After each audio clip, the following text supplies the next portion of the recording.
Color is perhaps one of the most powerful aspects of any design. Color is used to influence, to motivate, to inspire. Achieving those colors is of high importance to the design community.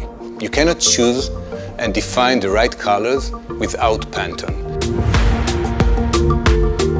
This project is part of our R&D team that works on the PolyJet technology. For years now, Stratasys and Pantone are in discussion trying to find a path for cooperation, and it really took a leap forward in 2018, where our technology matured to a level that we can meet all of Pantone Colors, and it was the right time to cooperate and validate our printers. As a product designer, I work a lot with Pantone. We thought it's a very good idea to integrate that into our system, and Pantone thought the same thing.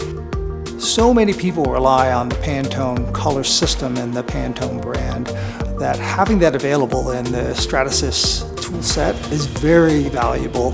It's going to help improve the speed, efficiency, and realization of the design intent.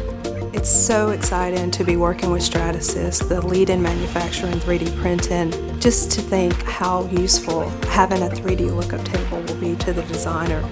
It's just exciting.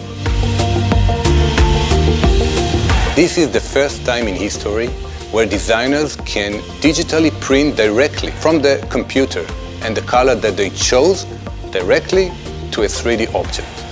Pantone is just our latest and greatest feature, adding to the journey of becoming the leader in product designers tool.